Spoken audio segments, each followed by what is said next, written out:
Je souhaite en réalité apporter une explication de vote pour exprimer la position du groupe Ensemble pour Conflans.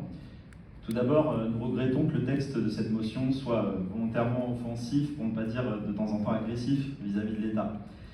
Je souhaite donc que des éléments de contexte essentiels soient apportés pour mieux comprendre cette proposition de motion parce qu'il ne figure pas dans le texte. Premier élément de contexte, le texte lui-même qui est à charge contre l'État sans jamais expliquer ce que l'État apporte au département et plus largement à ses habitants. Par exemple, il est fait état dans le texte de dépenses nouvelles provenant de décisions de l'État qui viennent grever les finances du département. Entre autres, il s'agit du financement du Ségur de la santé et de la revalorisation du point d'indice dans la fonction publique.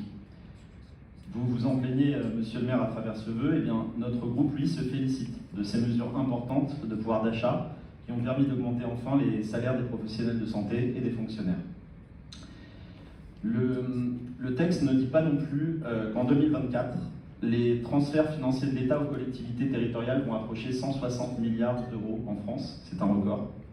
Le texte ne dit pas non plus que le niveau de DGF, qui a été longtemps à la baisse, est au niveau national stable, à périmètre constant, depuis 2017, et même en légère hausse en 2024 par rapport à 2023.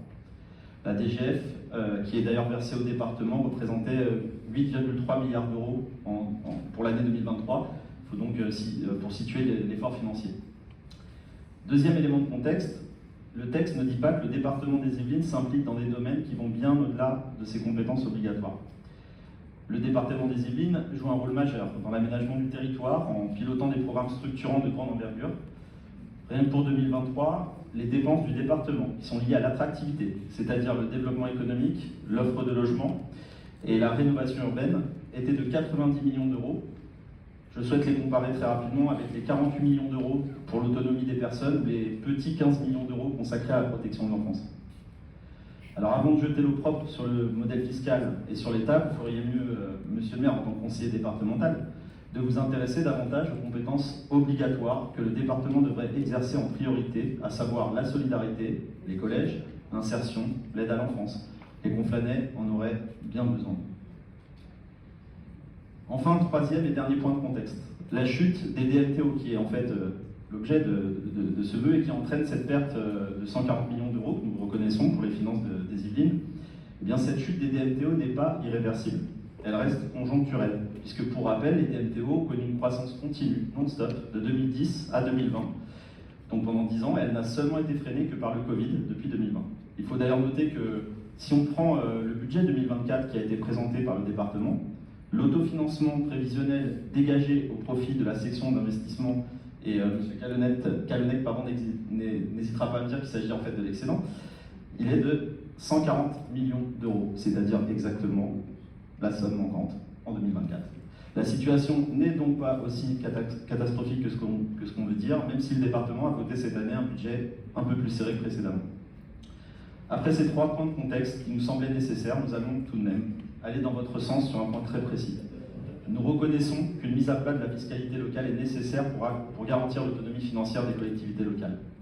Mais attention, l'autonomie financière, ce n'est pas donné quitus. Or, le problème, c'est que lorsqu'on a laissé le département des Yvelines activer un levier fiscal, on a vu le résultat, rappelez-vous, 66% de hausse d'impôts en 2016 de la part départementale de la taxe foncière avait été votée par le conseil départemental, dont vous-même, monsieur le maire, en tant que conseiller départemental. Donc nous, on veut éviter ce genre de dérive financière. Donc j'attends personnellement beaucoup de la mission sur la décentralisation qui a été confiée à un certain Éric Woerth, qui est un ancien ministre du président Sarkozy, actuel député de la majorité présidentielle.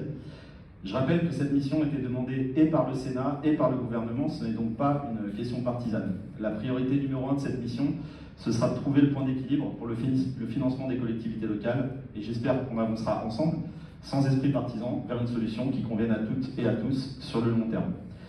Donc malgré ces quelques désaccords sur la forme et de la rédaction et le caractère un peu offensif de la rédaction, nous voterons ce vœu, car nous pensons comme vous que l'État doit pouvoir venir en soutien du département, qui est essentiel pour le développement de notre territoire.